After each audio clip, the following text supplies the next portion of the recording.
welcome to everyone. I shall call this meeting to order at exactly 2 p.m. on June the 13th. Our land acknowledgement statement. The Township of Hamilton is situated within the traditional territory of the Mississauga, Anishinaabeg, and Chippewa nations, collectively known as the Williams Treaties First Nations. Our work on these lands respectfully acknowledges their resilience and their long-lasting contributions to the area now known as the Township of Hamilton. Sandra, could I turn to you, please, and for the explanation of today's meeting? Thank you, Mr. Chairman. As each application comes forward, the chairman will announce which application it is, and I, as the planning coordinator, will provide a synopsis of the planning report. The entire report is available on the township website should you wish to review that. The floor will be open to the public. Please make yourself known by raising your hand. The order of speaking is as follows: those persons in support of the application, those persons in opposition to the application, those persons seeking clarification, and the applicant will have an opportunity to make a statement or presentation as necessary. All persons wishing to speak to the application are invited to come forward to the podium, and we request that you speak directly into the microphone. We advise that before speaking, you must clearly and slowly state your name and address so that the record is complete. And all questions and comments must be forwarded to the chair. Following public input, members of the committee may make comments or ask questions as they deem necessary. The Committee of Adjustment may make a decision on the application this afternoon. The reasons for their decision and the impact of public input will be provided by committee members. Please note that those persons requesting a copy of the notice of decision must do so in writing to myself, the Secretary Treasurer, or you may sign the file sheet that is in the lobby. Please be sure you are signing the correct file sheet to obtain the information you require. Thank you. One item I would like to verbalize for the minutes is that we do have quorum for our Committee of Adjustment today, and we are in the presence of our Secretary Treasurer. Item 4, confirmation of the agenda. It's been circulated. Can I have a mover and a seconder, please? Moved by Larry, seconded by Bruce. Any questions or comments? All those in favor of the motion? Carried. Thank you. Item 6, declarations of pecuniary interest in the general nature thereof. Do we have anything declared today? Yes, Mark. I'm going to be declaring item 9.1. Okay. Mr. Chair, can I also ask, I noticed the screens are not on. Is there a reason that we don't have? We have technical ability to do that today. We do have a couple of people substituting with us. Yes, through the chair, we do have a substitute, a AV gentleman in. Gentlemen? I'm sorry. I don't know where the remotes are for the televisions. They're not. It's, through the chair, it's not being telecast through there, but it is being recorded, and we'll post it up. So the proceedings will be recorded, but we don't have them being sort of live screened up to the TVs up above. And I invite anyone in the audience who can't see us or hear us, please come closer to the front. And if any of you suggest you can't hear me, then we should have a chat with your hearing person. Okay, moving on. All those in favor of the motion, did we get that? Yep. Thank you. Are we sure? Did our Secretary Treasurer Yeah, get that? we do have a declaration, so now we're moving on to minutes. Okay, thank you. Item 6.1, Committee of Adjustment, May 9th, 2023 minutes. Could I have a motion, please, to receive? Thank you, John. Seconded, Larry. Any questions or comments? All those in favor? Carried. Thank you. Seeing no business arising from the minutes, we're on to item 8, which is new business for minor variances, and we don't have any applications. So we're on to item 9, new business consents. And our application, first application is B07-23, consent application for Janinga and Cole. Cole in this particular case is identified on the application as the agent. Sandra, if you would please. Thank you, Mr. Chairman. This is in respect of 7835 Vimy Ridge Road. It's recommended that the committee receive the report and that the public be heard, and that provisional consent be deferred pending satisfactory conclusion of Ontario Building Code and zoning bylaw infractions. The notice of public meeting was circulated to the public on May 29, 2023, and the signs were posted on the property on May 23, 2023 in accordance with the Planning Act. This application is an amended application, and it is seeking to sever approximately 4.17 acres of land with 20 feet of road frontage on Vimy Ridge Road in an irregular shape as a lot addition to the property at 7855 Vimy Ridge Road, which would result in a 5-acre parcel of land. The retained lot will have approximately 88 acres of land and over 500 feet of frontage. The property is within the agricultural designation. The existing uses on the parent property, which is the farm property, is mostly vacant farmland with a small solar panel installation. There is an unpermitted house trailer on the land that is to be severed as the lot addition. There's also 30 chickens with enclosure and 2 head of cattle on the proposed severed parcel. These are managed by the owner of the benefiting parcel. The large detached accessory building to the neighboring house on the benefiting parcel was built over the lot line. Various other small structures and farming utilities appear to be on the land. A water course runs through the retained portion of the property within the wooded area, but this is not anywhere near the severed lands. The surrounding land uses are residential and agricultural in nature. I did speak to the history of the properties involved. The benefiting property was created by severance in 1987, and there was a request to increase the size of that property in 2004. That request was granted provisional consent, but all of the conditions were not fulfilled. Therefore, the provisional consent was deemed to have been denied.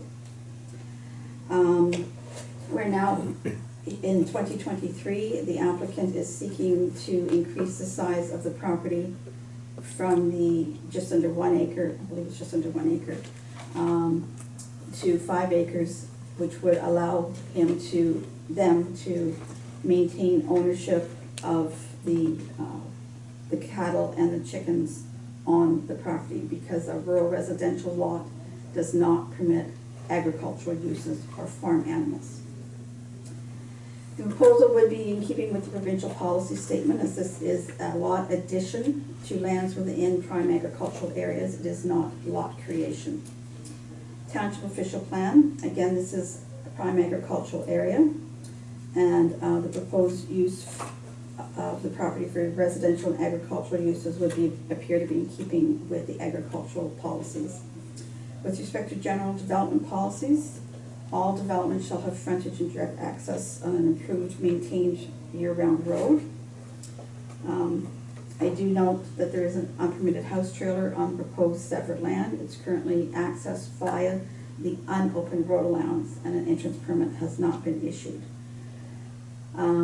The applicant has noted that the house trailer is to be removed by the end of the consent process. However, that could be up to 2 years if consent is granted. With respect to section 11.4.1, division of land, the frontage, size, and shape of the lot shall be appropriate for the use. The proposed benefiting lot will meet or exceed the minimum area and frontage requirements of the marginal agricultural zone, but will be smaller than what's required in the permanent agricultural zone. Minimum distance separation calculations were not completed. Technically, the farm animals are on Mr. Janinga's farm property. I believe that the farm animals do belong to the Coles, therefore they are too close to the Cole house, as they are on different properties. However, at the end of the day, if the proposal is granted, those farm animals will be on the Cole property, and therefore MDS calculations would not be required. Cash in lieu and parkland is not required for lot addition applications, and we can impose, the committee can impose certain conditions on provisional consent as necessary. With respect to section 11.4.2, specific land use designation policies, because this is prime agricultural land, the policy is that the lot should be of a size appropriate for the type of agricultural uses common in the area and sufficiently large enough to maintain flexibility for future changes. And this is generally not be less than 40 hectares. While the application is not seeking new lot creation, it is seeking lot addition to ensure that the agricultural uses can be continued. The proposed 5-acre lot is significantly smaller than the policy of 100 acres, and it is significantly smaller than the zone requirement of 45 acres. That's the permanent agricultural zone. The proposed resultant lot would probably be rezoned to marginal agricultural, which does require a minimum of 5 acres. A quick review of the surrounding farm lands showed that most of the properties are about 50 acres in area, so the 5-acre lot does not appear to be in keeping with what's in the neighborhood. With respect to the zoning bylaw, the proposed retained lot is zoned permanent agricultural and will meet or exceed the minimum zone requirements. There's environmentally sensitive area surrounding the water course. The proposed benefiting lands are zoned rural residential and do not permit agricultural operations. The applicant has amended the application to increase the lot size to 5 acres so as to hopefully enjoy marginal agricultural zone provisions and uses. The zoning amendment will be required. Merging of title. Recent amendments to the Ontario Planning Act have identified a new way of ensuring merger of title of lot additions. I don't need to discuss this in detail here before the committee. This is something that the planning department will be attending to. I have spoke to it in the report so that you have an idea of why we are no longer requesting a 1 square foot dedication. Agency comments. Township Building Department have no objection to the application in and of itself, but they have sent notice regarding the construction of the residential unit without permits. And I do believe that an order has been posted on the property. If I could defer to Mr. Fraser. It's in process. It's in process. Thank you, Mr. Fraser. Public Works Department, they have no objection. They have given an amended statement as of this morning. And I'll read exactly what they say now. The existing entrance is at the south end of Walls, beg your pardon, that's the wrong property. I'm sorry, that does not belong in this application. They had no objection to the application. Conservation Authority, they had no objection to the application. County of Northumberland, again, had no objection to the application. The applicant's agent has been working with the county with respect to plumbing permits and septic permits and things like that. And Hydro One has no objection to the application. In conclusion, upon review of the application with respect to the provincial policy statement, township zoning bylaw, it's the opinion of this department that B07 would meet the intent of the 2 noted documents. The proposed agricultural use does not appear to be in keeping with the intent of the official plan for larger acreages in the agriculture designation. However, the lot addition would result in the accessory building being on one lot instead of straddling the lot line, and it would permit the benefiting property owner to retain ownership and management of their farm animals that are currently on someone else's property. As noted, the building department is in the process of dealing with Building Code Act infractions, and a discussion with the manager of Development Services resulted in a verbal request for deferral of the decision of the committee until such time as the building code and zoning bylaw contraventions are rectified. However, should committee wish to move forward today and grant provisional consent, I have listed a number of conditions to be imposed. The applicant shall submit 3 hard copies, PDF copy, and an AutoCAD copy of a reference plan. The applicant shall submit a surveyor's real property report. The applicant shall pursue successful completion of a zoning bylaw amendment, rezoning the resultant property to marginal agricultural with any required specialized zone provisions. The applicant shall submit a letter to the Secretary Treasurer of the Committee of Adjustment seeking issuance of certificate of cancellation of consent for the previous consent from 1987. The applicant shall provide an affidavit or letter of understanding from solicitor in good standing, stating that the severed lands will be registered in the same title, name and title as the benefiting lands to effect merging of title, subject to the consolidation of PIN numbers, subject to the execution of a severance merger agreement with the township, subject to the payment in full of all taxes. I've realized I missed something in the report, subject to the application of section 50(3) or 50(5), as the case may be, of the Planning Act to any subsequent conveyance or transaction involving the parcel, and that the applicant shall provide 3 hard copies of deed within 2 years for stamping. Thank you, Mr. Chairman. Thank you, Sandra.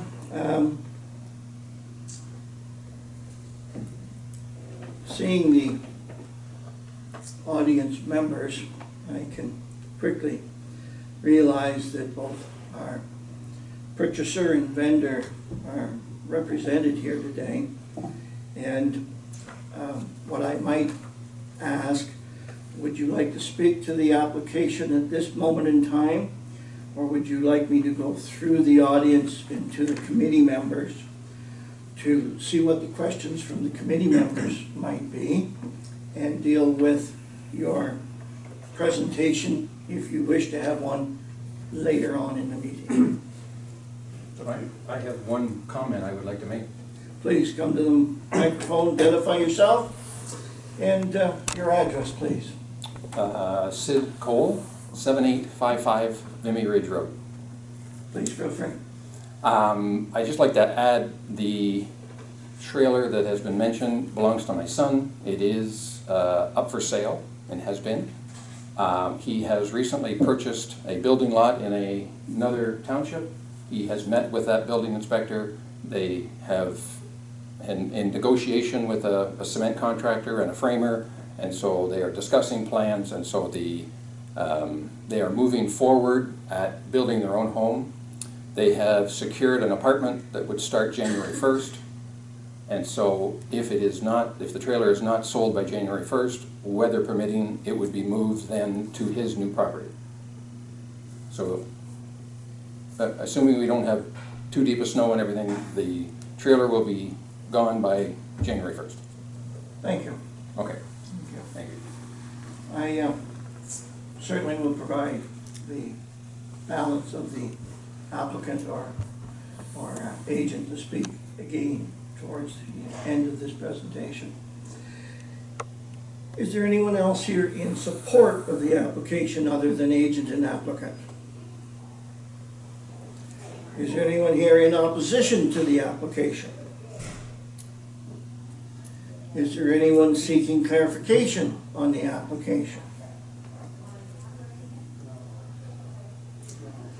Again, I'll come to this point and ask, would the applicant or the agent like to speak further on the topic?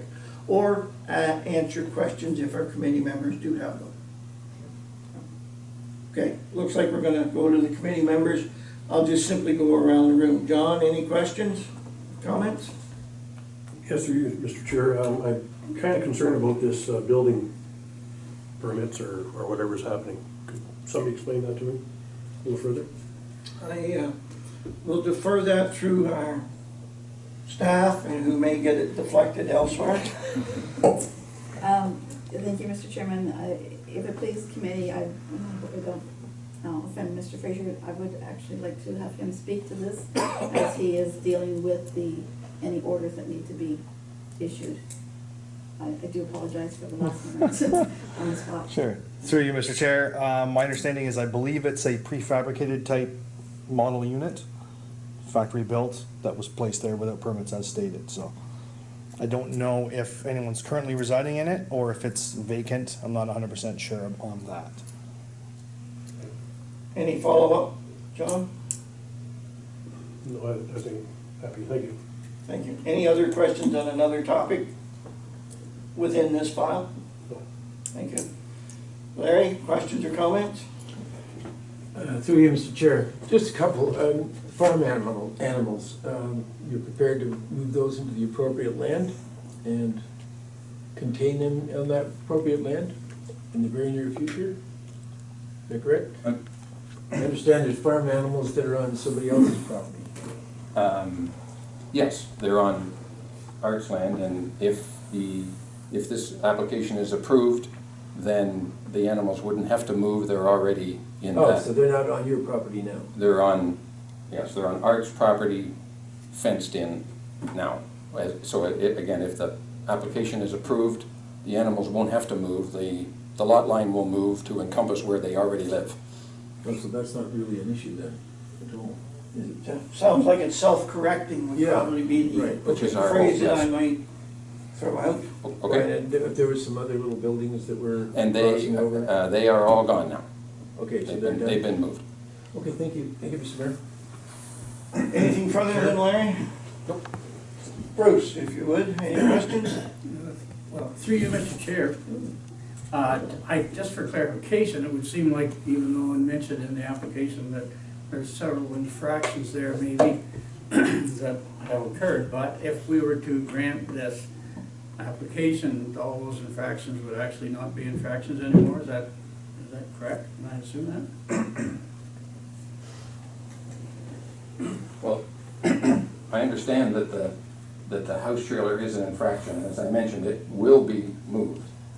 And the only other infractions were there was 2 small outbuildings on the road allowance, and they have already been moved.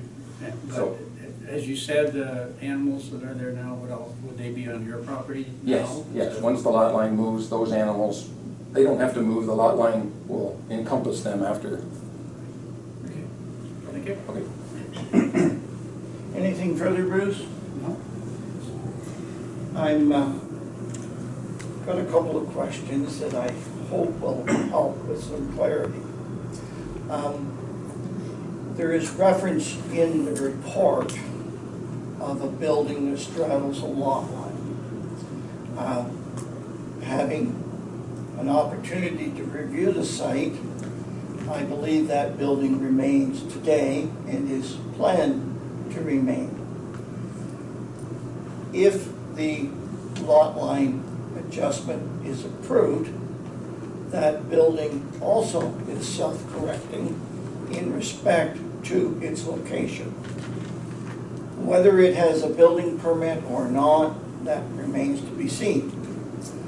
That's something that staff will be able to deal with in the future. If we follow the request of having this application set aside, then I feel as though there's less of an opportunity to bring this property into compliance and into conformity. And I should turn to Mr. Fraser and ask, is it a more convenient, easier, and logical process to deal with a building that is straddling the lot line as it is today? Or more so, is it easier, convenient, and all of those other words I just used, if the lot line's adjusted around the building to the proposal? In other words, how do we get a building into compliance with building code and zoning if it's straddling a lot line? Very difficult. Thank you. So the lot line adjustment, if it were approved, would be a more convenient process, a logical process for compliance. I would say so. Thank you.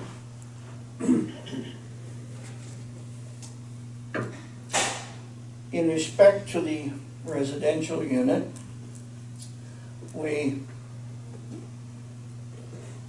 I'll turn to staff, could we have the removal of that as a condition of consent? Yes, that could be a condition of consent should the committee wish. I do remind the committee that if it is a condition, it can take a maximum of 2 years, or else the condition, or else the consent will not be fully granted. I won't be able to stamp the deed. And then how long will it take after that? Because it's sitting on somebody else's property, yeah. If committee wishes the condition to be added, it can be added. That's not a problem. Could the committee have it as a condition of consent, being the time frame that you speak of? Or could it be a condition within 12 months? We had the agent suggest it'll be sooner than that. So I'm assuming that 12 months would be fair and reasonable. Could the committee look at a 12-month period? That is difficult to enforce. If the committee said 12 months, June 15 or 24, and it's not removed until July 1st of 24, the condition has not been fulfilled as stated, but at the end of the day it's fulfilled.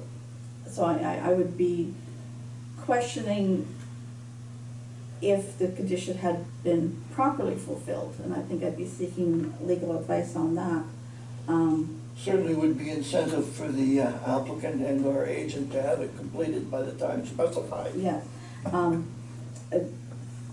I'm curious, and maybe I shouldn't be asking the question, but I'm curious as to if an order to comply is put on the property under the Building Code Act, is there a time frame for that? That we would have to refer to the building department staff. Mr. Fraser, would you care to answer that for us? Yes, they typically have a timeline. As I said, it's in progress. I wanted to speak with Tim on that. Is it possible to stipulate the boarding up of said building to prevent it being actually used until it gets removed? That would be back to the building department.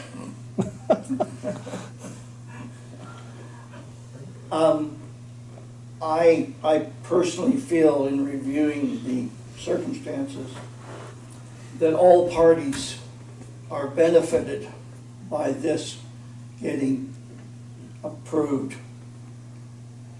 And I would like to move forward with that. And I'll leave it up to the committee members as to a possible condition as it relates to a time frame on the residential, the secondary residential unit. We certainly don't want to be boarding up or moving the principal residential unit here. Anyway, any comments from committee members? And as I said earlier, we will come back to agent and applicant to field these questions.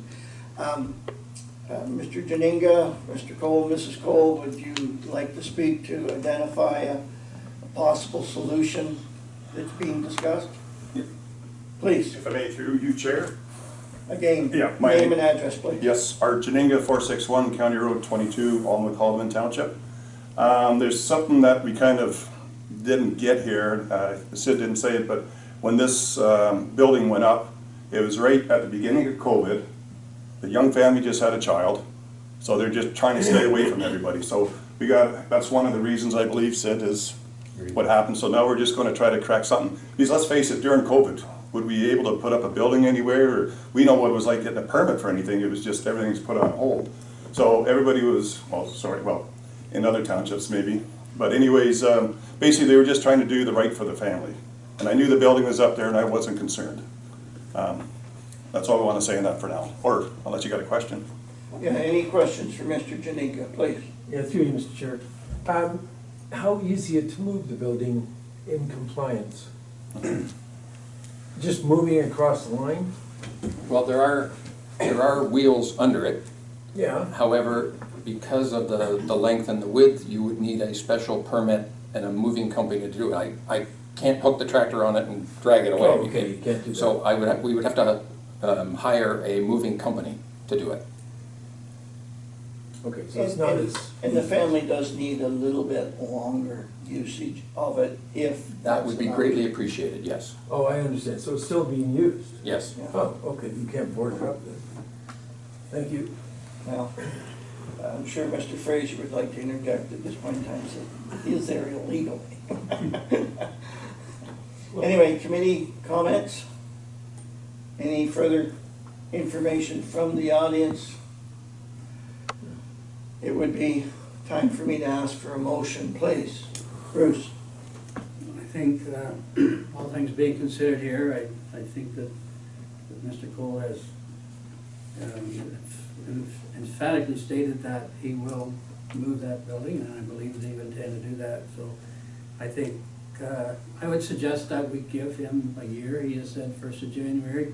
Could be snow, could be difficult, but I think that if we gave him a year to do that, then I would move that we grant the application with, certainly with that one condition that the illegal building be moved and be taken out of there by the 1st of June next year, or sooner, and then we would grant the application. Bruce, might I add the word residential building to your Sorry, yeah, motion? residential, yeah. Thank you. Do we have a seconder for the motion? Moved and seconded. Any further comments or questions? All those in favor of the motion? Carried. Thank you. Now we do need reasons. Bruce, you made the motion. I'll turn to you, please. Well, based on the application and the information we've had, I know that sometimes things happen and they don't always maybe happen in the right order that they should, and I think that's happened here, but I believe that the right thing to do would be to bring this into, bring it under all the rules, to make it aware and be under all the rules that apply, so I think that would be the easiest and the right way to do it, by making this motion. Thank you. And of course, no one in the audience in opposition.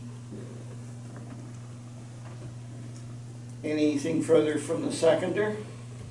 Only that it fulfills all the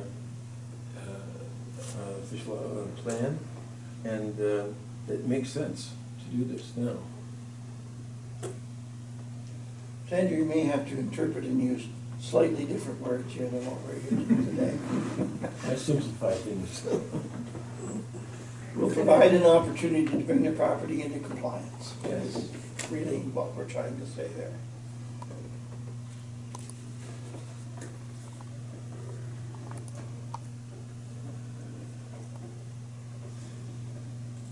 Okay, now I get to preach a little bit. We've had an application here lapse on this property in the past. There are timeframes. Yes. Please don't let that lapse, because we'll have to start over again and we never know what the next decision's gonna be. You will receive notification and there will be conditions identified in that notification. Again, in the last time, please look for that and take the appropriate action. I'll crack the whip on it. Good. Thank you. Thank you.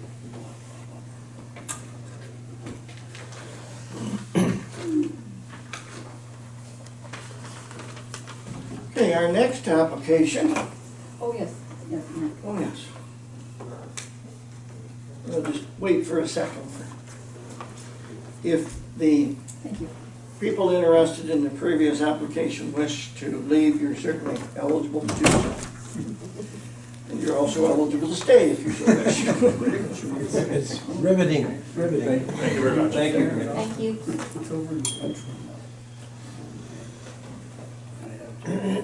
Okay, our next application is B08-23 in the Hugh Macklin ownership and the Drew Macklin agent. Please, Sandra. Thank you, Mr. Chairman. This is in respect of vacant land on Walden Road in Gores Landing. recommend that the committee receive the application report. Members of the public be heard as requested, and provisional consent be granted as the proposed lot addition does not appear to contravene the governing documents.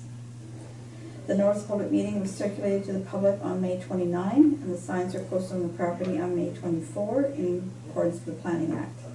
This application is seeking to sever 82.6 acres of land, including a hydro easement, as a lot addition to 8792 Oak Bridges Drive, resulting in a 164-acre parcel. The retained land will have approximately 8.7 acres of land and 15 feet of frontage on the Walden Road allowance. The property is within the countryside area and agricultural designations of the Township Official Plan.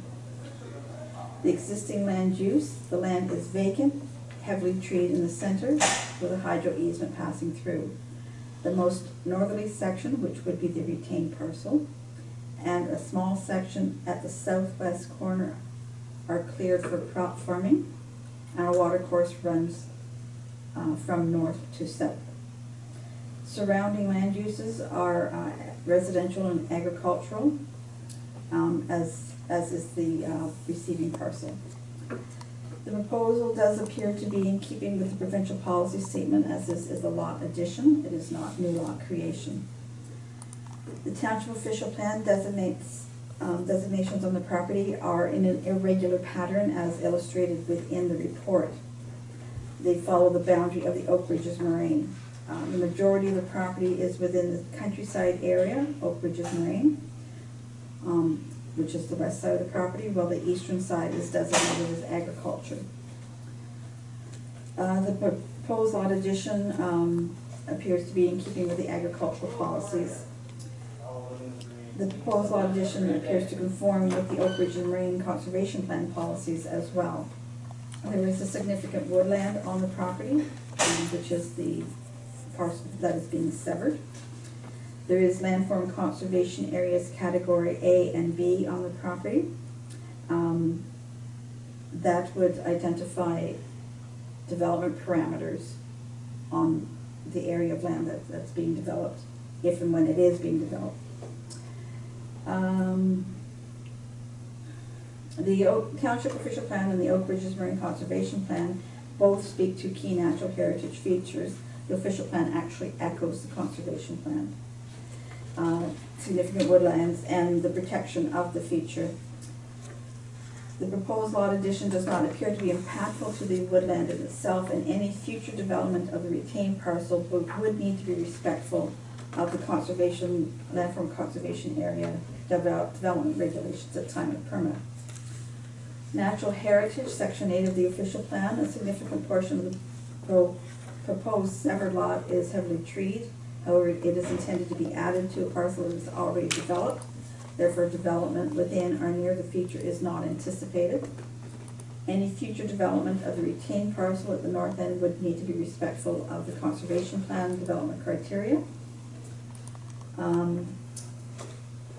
There is a 120-meter minimum area of influence identified within the Oak Ridges Marine Conservation Plan. So any developments within that 120-meter area of influence would require environmental impact study.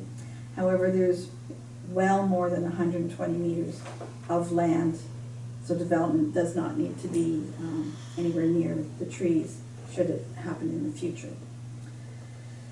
General development policies, the frontage size and shape of a lot should be appropriate, and an application shall not result in landlocking any parcel.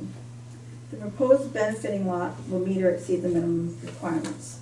The proposed retained parcel will enjoy 8.7 acres of land, but unfortunately will not enjoy any municipal road frontage.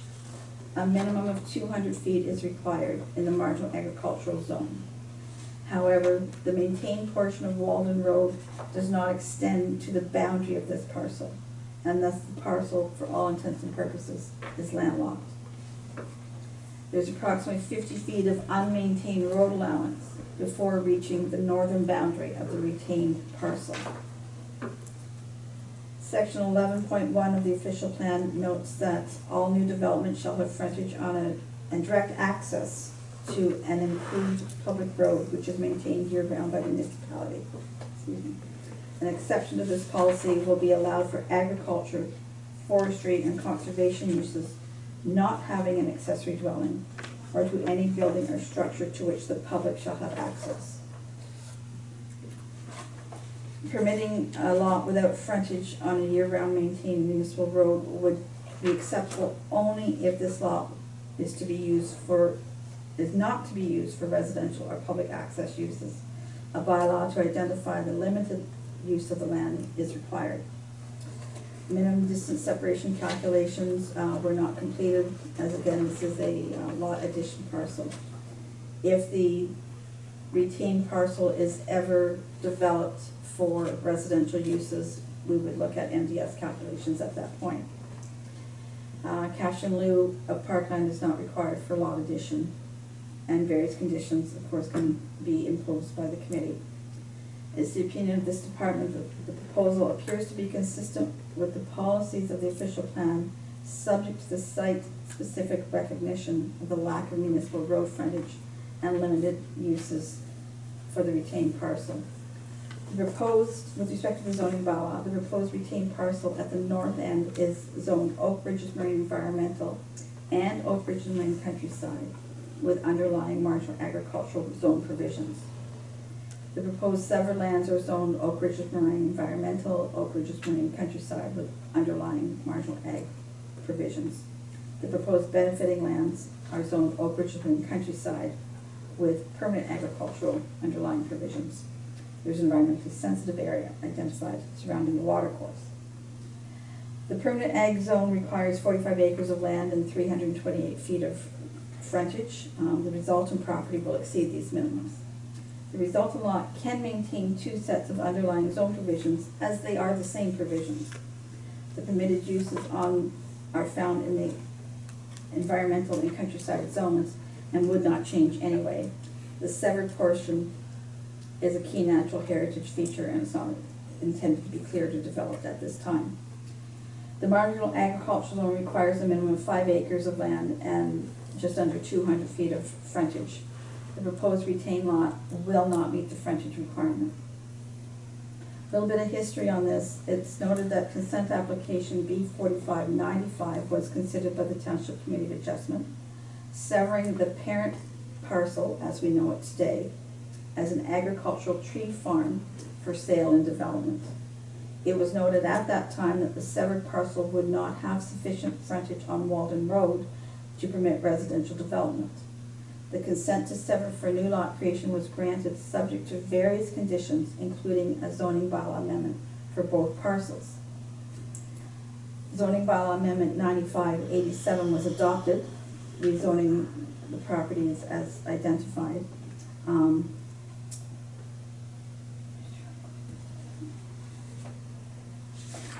Rezoning the land as A131 and 130, permitting the various sizes, and in all other respects of the bylaw, the uses appear to have been permitted.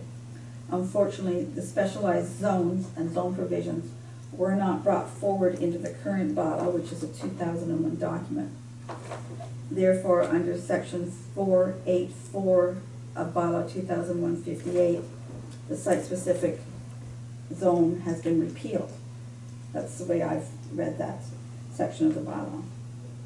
The current development policies says that an existing undersized lot can be developed provided that parcel has a minimum of 7.5 meters or 24 feet of frontage. Again, this parcel does not have 24 feet of frontage.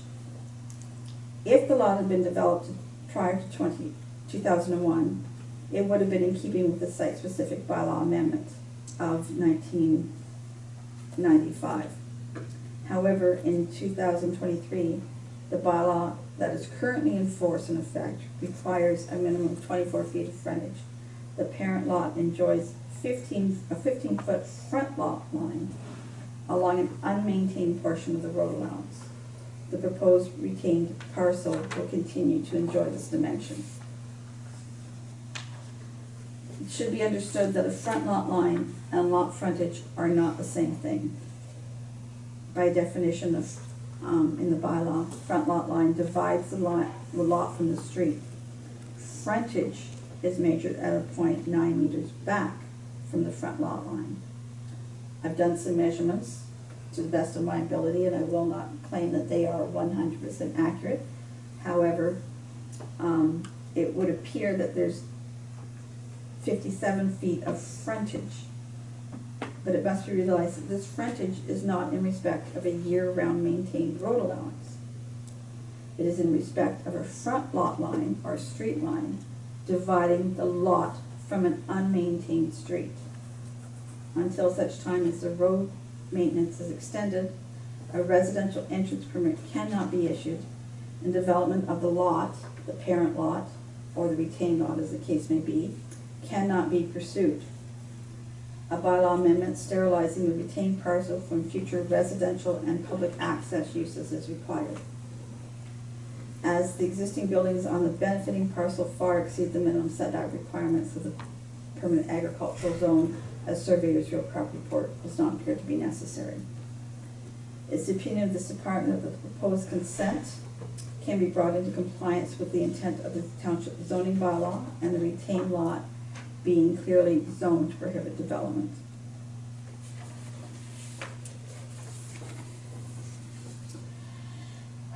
Agency comments received. Township Building Department had no objection. The Conservation Authority had no objection. Township Public Works, this is where I've received updated information from Mr. Lucas Kelly this morning. The existing entrance is at the south end of Walden Road. The property has very little frontage. Currently, the surface treated road ends approximately at the north end of the property. With winter operations, plows a bit further to the south, just past the existing entrance, meaning the applicant's property, we back in and turn around at house 5151. This will allow the plow to turn around and back into a driveway. Public Works does not plan to improve this area, and the existing entrance has been there for years. Public Works can support this application, but there will be no improvements to this area. Fire Department had no comments, and I have heard from the county. In summary, the lot adjustment proposes to sever and convey an existing wooded area containing a hydro easement to the south abutting property in accordance with the zoning bylaw. County and applicable provincial land use policies allow lot additions in countryside and prime agricultural areas for legal technical reasons, provided that no new lot is created. County Inspection Services has no comments on the proposed development from a private sanitary servicing perspective. As such, County Planning Division has no objection to the proposed lot addition. As noted above, Council suggests Township ensures that the retained parcel secures legal pedestrian and vehicular access off Walden Road. I received that this morning as well.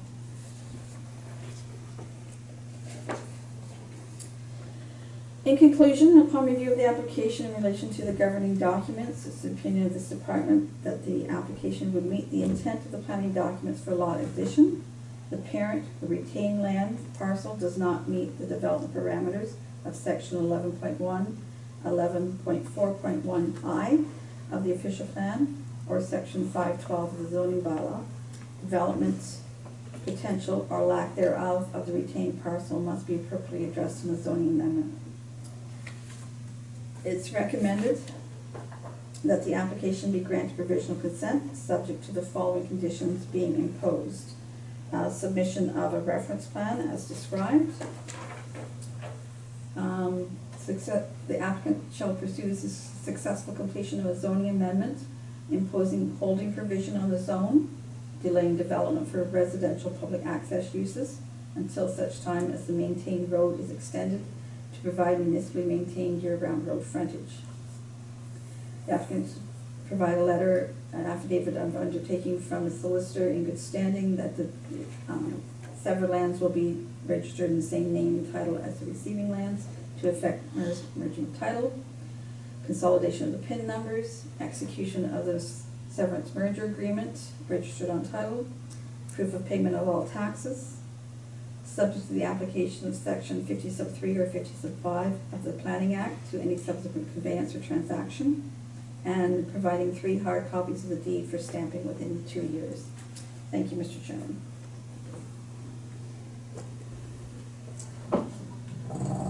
Thank you, Sandra. Just to sort of provide my fellow committee members, when we get around to our discussion at committee member level, I do have questions, so please don't anybody bounce in and make a motion.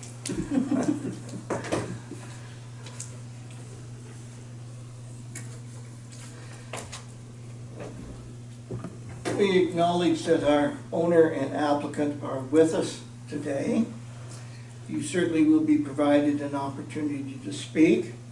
You can do that now at this point in time, or we can provide you that opportunity again after we go through the audience and see if there's anyone else here in support or opposition.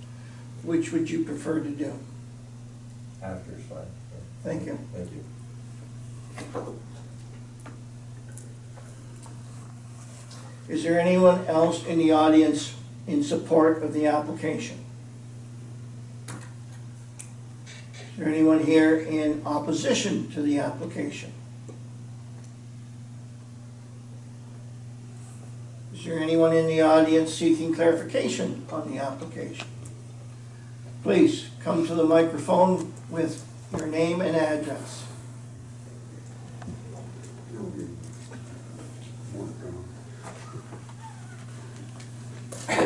Gwen Barnes, 5143 Walden Road, Box 77, Gore's Landing, Ontario. Thank you. Please provide us with your clarification question if in fact that's where you are.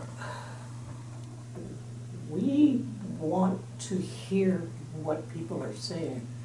We live right at the end of that circular drive at the end of Walden Road, and as such, our property abuts this piece of retained land.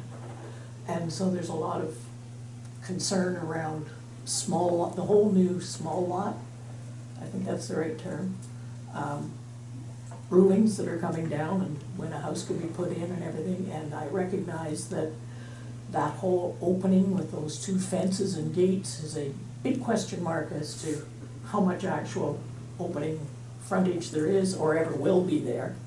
So it is agricultural. We love agricultural living outside our front door, and we really hope it stays that way, but we're not quite sure. So we're strictly here for information at this point to see what the intent is and in the future. Thank you. Coming back to owner applicant, would either of you gentlemen like to speak? Or again, I can provide the opportunity to have you field questions from the committee members and address at that point in time. Your preference. Yeah, I'll clarify, I guess, and to the questions. Drew Macklin, 763 Greenlee Drive in Cobourg. The intent here, as it always was from when it was originally severed, was to have a building lot, and that's basically what the objective is to be able to put a home on that piece of property, not necessarily for us, but for whoever was to purchase it. So the clarification that I have is if we go ahead with the zoning bylaw amendment, there's reference of the maintained road extended to provide the municipally maintained year road frontage. How does that happen? Who's responsible for that, and the timing, I guess, of that?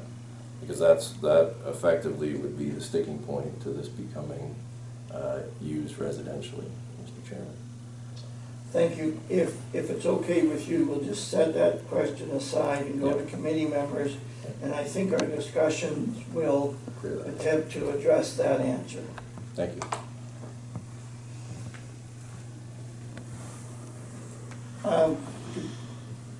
To committee members, any questions or comments? John, I'll start with you again, if I might. Yes, through you, Chair. We're just dealing with this piece of land that's forested right now, joining the other parcel of land, correct? Lot line adjustment, Not an yes. adjustment. So this other parcel of land that everybody's referring to down below on Walden Road, or by Walden Road, is a different day for a different topic. I'll defer that to staff. I'm not so sure you're gonna get an agreement with that. Thank you, Mr. Chairman. The proposed retained parcel at the north end of the subject land needs to be appropriately addressed because the committee cannot create a lot that does not comply with the zoning bylaw and the official plan. Given my interpretation of the development parameters, this particular section of the land does not have year-round municipal road frontage. The maintained portion of the road appears to end 50 feet north of the northern property line. So it would be my interpretation today, as the property sits today in the 90-some-odd acre situation, I don't believe they would get a building permit for a house today because they do not have municipal road frontage. If they wanted a barn or some kind of agricultural non-public use, a field entrance may be available, and I believe a field entrance was issued a number of years ago. But to obtain a residential entrance, it's my opinion that that is not available today. Should committee grant consent, it will not be available next year either because the road is not maintained. So I understand your thought that dealing with the lot addition, let's deal with that and get it over with, and I appreciate that. But we also do need to deal with the retained parcel because it's basically landlocked. Okay, thank you.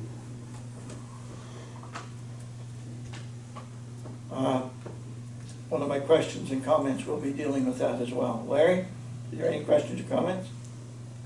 Just clarification on my own self, Mr. Chair. I thought we weren't talking about a residential property at all in the description that the Secretary Treasurer made. I understand that now that the applicant is actually wanting to build a residential property. So, having said that, I'm at a loss. So I move to one of my other members for any more clarification, or Secretary Treasurer, thank you. Could I exercise my right to bounce in here? Yes. This is the way I understand it.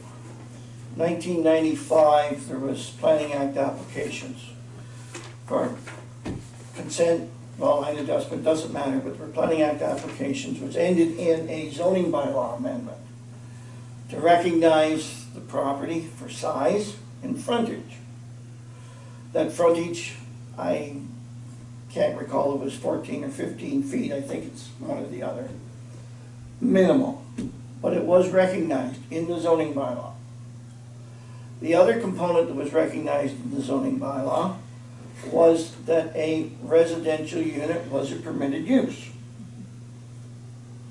And those two items remained eligible for the applicant or owner to capitalize on until our zoning bylaw changed in 2001-58. And 2001-58 did not recognize what had been done in 1995. I believe, as a staff member then, and council person and committee person now, that bylaw 2001-58 should have recognized that.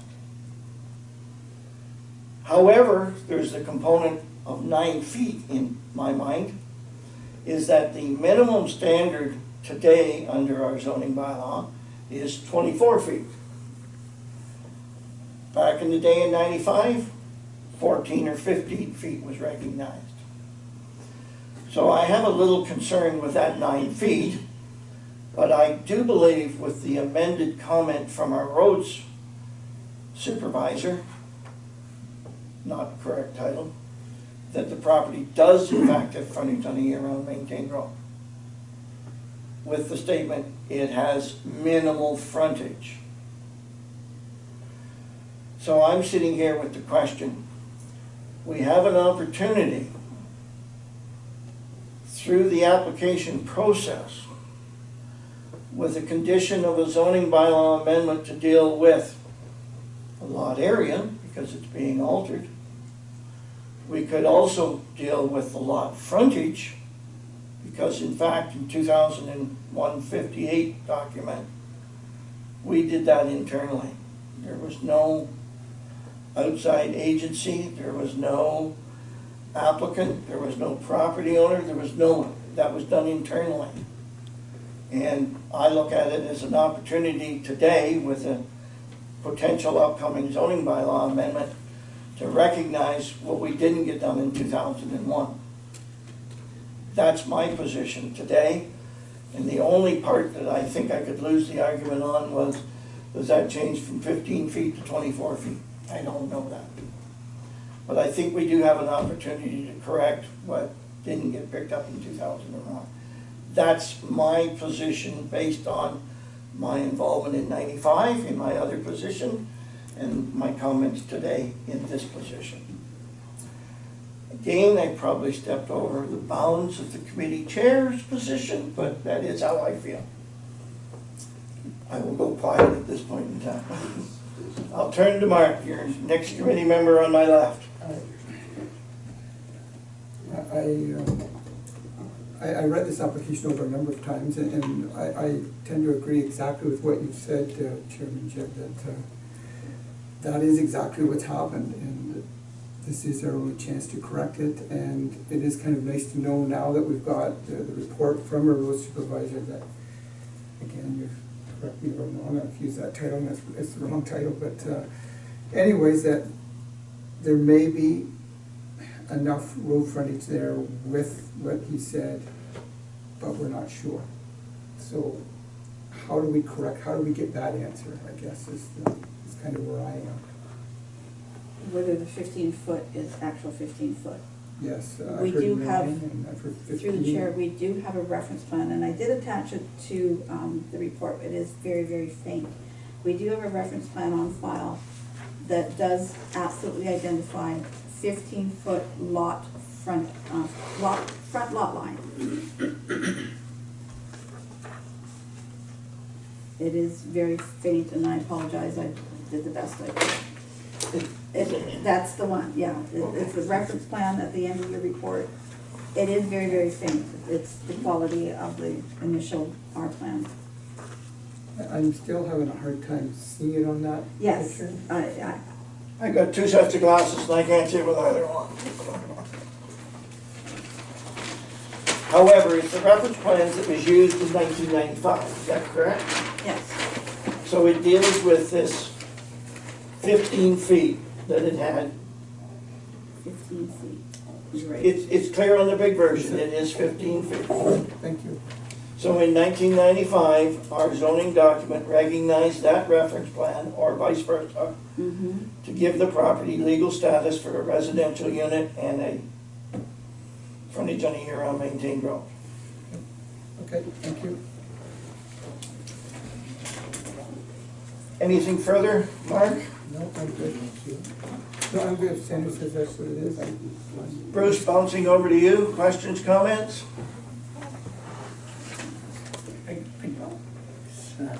Through you, Mr. Chair, just for clarification, I think I'm familiar with this property. The subject lands that it's going to be severed, is that the open area to the north where that is workable land now? And where the woods are, that's retained, if I'm correct? Yes. No. Well, it's the other way around. The retained piece is gonna be the open land to the north, and the rest of the property is gonna all be combined into one with the existing. Just our farm field at the south, at the north end, Bruce, Yes, that's gonna be a spot, and the wooded area goes with my place. It's severed and added to Yeah. his place. okay, thank you. So I turned to staff, no, sorry, Bruce, you have anything further? I turned to staff. We're going to need to rezone this to recognize the lot areas. Regardless, No, no. The retained parcel enjoys a marginal agricultural zone provision, which requires a minimum of 5 acres of land. The retained parcel is proposed to be 8+ acres of land. So area in and of itself is fine. My issue is with lot frontage. It does not have the required 200 feet. It does not even have 24 feet. I don't think it has any road frontage based on the definitions of the governing documents of the planning department. I don't know how Mr. Kelly, Manager of Public Works for the Roads Department, defines frontage and front lot line in any of his documents or what documents he has.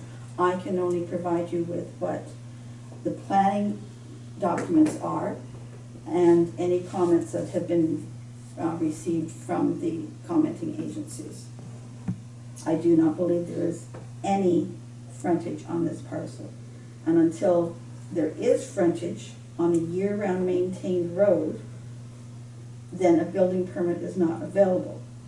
To a question, if I may, Mr. Chairman, to a question that was asked earlier, how do we do this and who's responsible for it? Who's responsible? I'm not really sure. I would suggest it's the proponent would be responsible. But how do we do this? At this point, we would need an official plan amendment because the official plan clearly states a municipal road will not be extended for the township to maintain where it leads to limited development. One lot is definitely limited development. The magic number between 1 and a 50 lot subdivision, I don't know what that is, but 1 lot is limited development.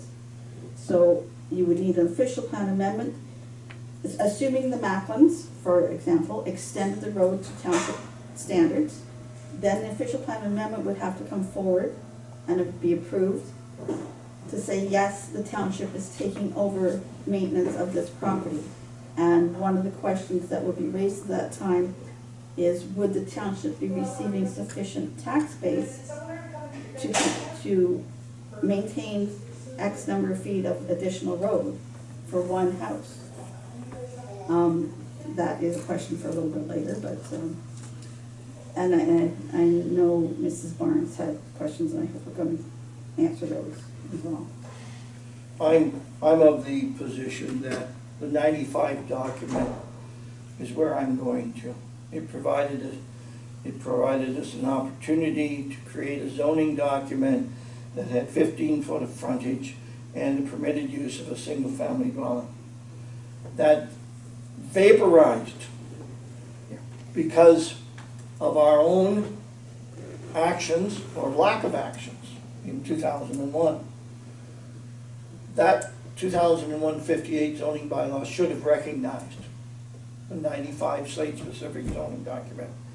And if we have an opportunity here to rezone for frontage, is probably the simplest solution to get all parties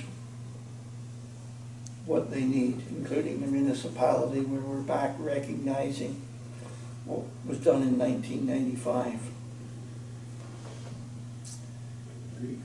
Any further questions, comments from committee members?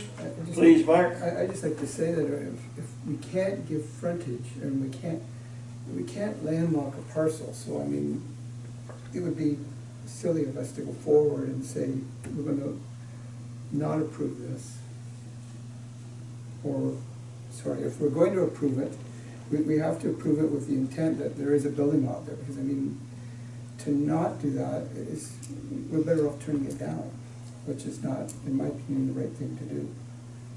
Well, we do have that amended comment from Rhodes that it has minimal frontage. Correct. I suspect if this document was to be circulated, and I'm pointing to that last reference pad, the last page, that we all have trouble saying, the roads department would be accepting of the fact, yeah, that's what it is on paper, that's what it is in real life. Correct, but the only thing is, I mean, it all falls back to who updates the road. Nobody needs to, it's already there. It's got minimal frontage, our roads department say. But if, We need our new zoning bylaw to recognize 15 feet, that's right, and where the current bylaw 2001-58 says 24, that section also needs to be recognized or adjusted in this site-specific zoning to allow for 15 feet. that's correct, yeah. I And- agree and- with that, 100%. And by the way, in the outset of 2001-58, I believe it did not have a 24-foot minimum. That was brought forward and amended into 2001-58, if I remember correctly. It was 30 feet at one point, and then it was reduced to 20 feet. It actually went the other way. Got the 30 in conversation back then. We're talking about old staff days here. It bounced around, let's say that. So just so that just so we're all clear then, so we pass this today, that lot will now become a building lot. Subject to zoning amendment. Yes, subject to zoning amendment. Yeah. Just so everyone's clear. Yeah. So Yep, I I agree with believe that. that would answer Mrs. Barnes' question, that So, if they're still debating whether or not, if I may, still debating whether or not to make a decision, how their decision is going to be made, but if it is made in favor of the applicant, then that 8-acre lot will eventually be able to have one house on it. Does that answer your question, ma'am?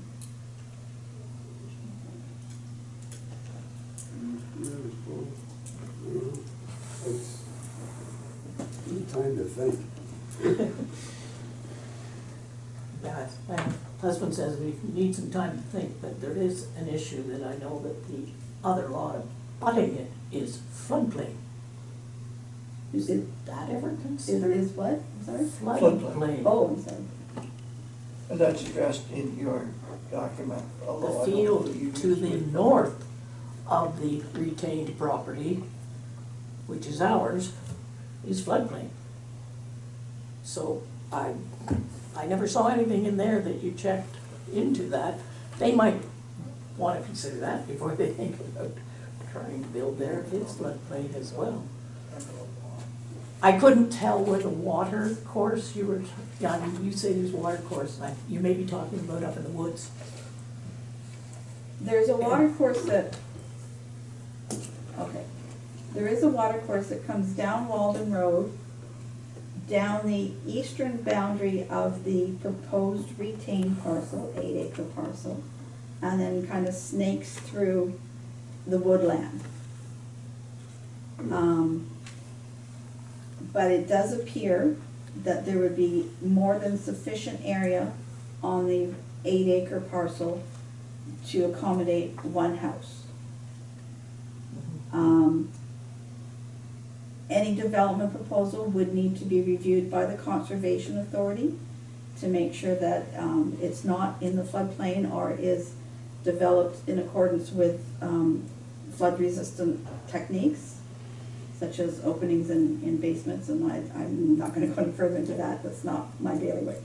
But we are aware of the water course that does run from the north through the subject property down toward Oak Ridges Drive. And I think it goes that way, I don't think it goes north into The Grace water Lake. flows north.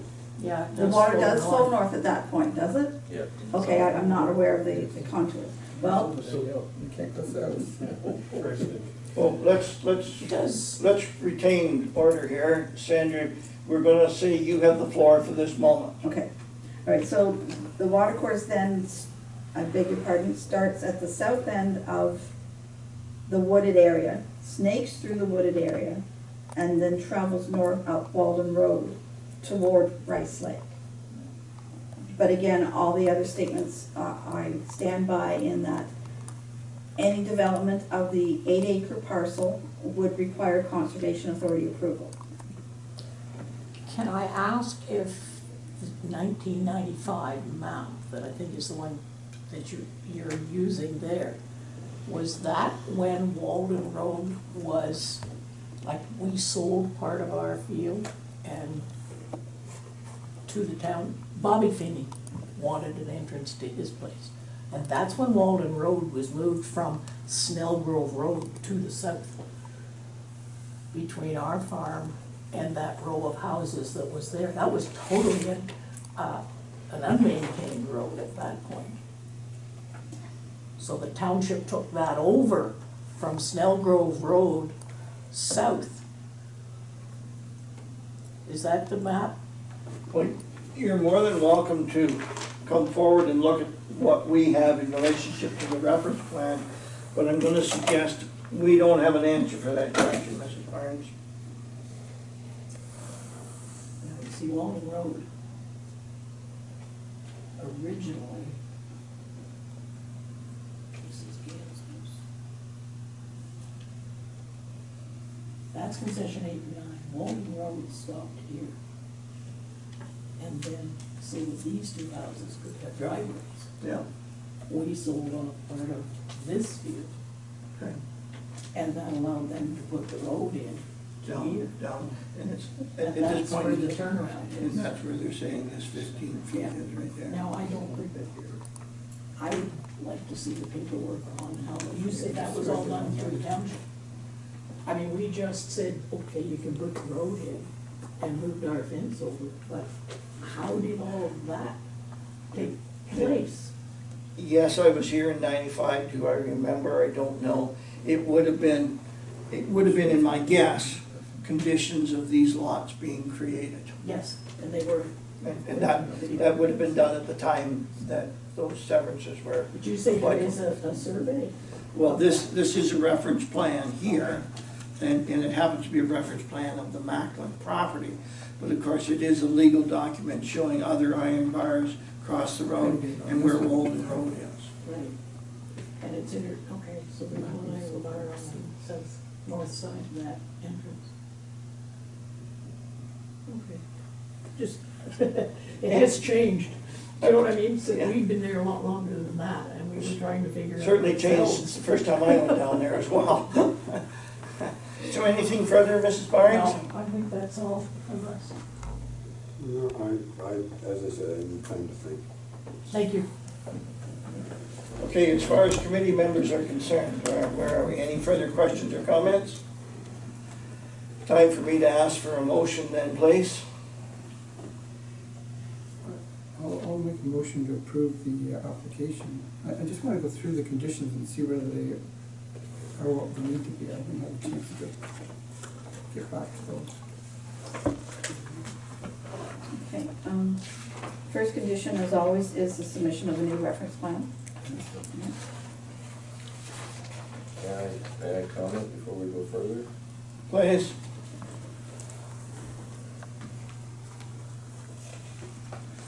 I just wanted to try to simplify it, I guess, the best we could. In 95, we made application, we had two lots that both were able to put, they both permitted single detached dwellings. That was back in 95, both with the entrances that were sufficient frontage to allow that. The one that we're focusing on is the one off Walden Road, that in 2001, without public counsel, it was changed to our detriment and not encapsulated to continue that lot being developable moving forward.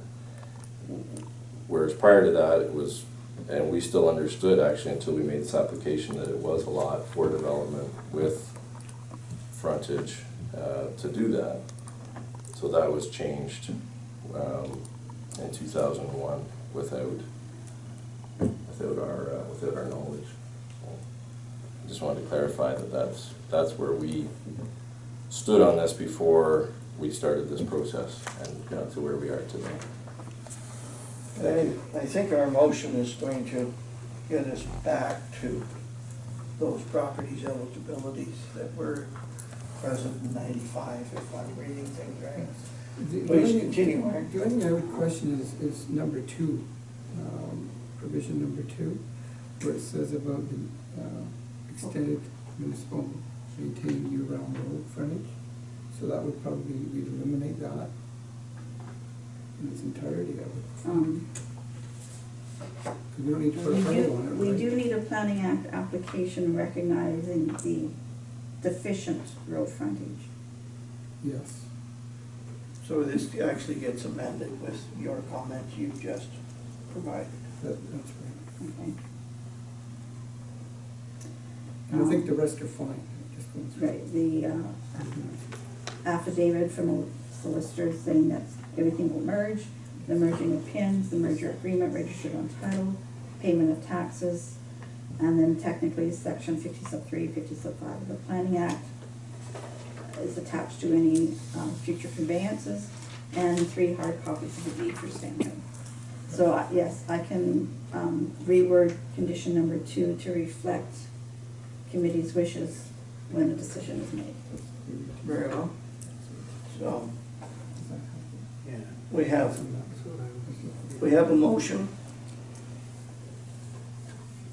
for approval, I believe, with condition number 2 being altered to the wording that our staff have just presented, and that is that a site-specific zoning amendment be brought forward to recognize the minimum frontage that exists today. Okay? Everybody clear on the motion? A seconder to the motion. Bruce? It's been moved, it's been seconded. Any further questions or comments? Those in favor? Carried. Thank you.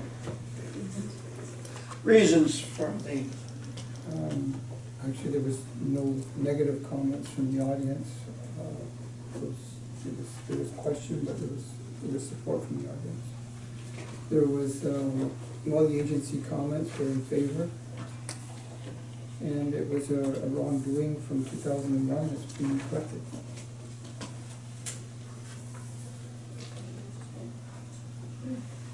Thank you, Mark. Bruce, I believe you seconded that. Anything you would like to add to those? Just support what Mark said, the recommendation of staff that they approve it. Okay, it's been moved, it's been seconded, it's been approved with conditions. I'm sure that both of you know the time that consents need to be completed within, so I won't preach to either one of you. May I make one more comment? Feel free. Mr. Chairman, I want to clarify that in 95 we had 15 feet of road frontage. It appears that in the documents that road doesn't reach that distance anymore. They're saying we don't have any frontage as it is today, so I don't know when it got reduced. It was then changed to 24 feet in 2001. So I guess the question is, how do we deal with that? And I believe it's self-corrected with the second comment from the roads department saying it has minimal frontage. okay. When we put that together with the previous 95 information, it deals with 15 feet of frontage, which is what we truly have there. Right. And it'll be So no additional work will be needed other than the paperwork, administration end of things. It'll be, okay, thank you. And just in further comment on that, I have noticed on our improved streets mapping, and I can use Leach Road as an example, where the actual maintenance used to be, where the map is, and where the road maintenance ends today are 3 different points. And I have brought that forward to staff, that it should be reviewed and it should be corrected, because in that point in time, Leach Road won't be the only one. Now we have another one. And I think I'm going to bring that forward at the next committee of the Roads, Public Works and Infrastructure meeting, that is going to need to be a project that we look at. Because what happens is one snowplow operator goes to where it should be, and then it just keeps backing off because of ease and convenience. And it fills in with trees, it fills in with grass, it fills in with any number of things. And I'm referring to Leach Road because that's the one I'm most familiar with. It's a couple 100 feet short of where it should be. Anyway, I guess that's my preaching at the end of this application. Anyway, your consent has received conditional approval, rezoning to address, and I'm sure that if you have any questions, you'll be in contact with staff. We have no more applications. The next item of business on our agenda is other business, and there is none. And then we have item 11, adjournment. Would someone like to make a motion? Moved by Mark. Seconded by Bruce. Thank you one and all. Mr. Chair.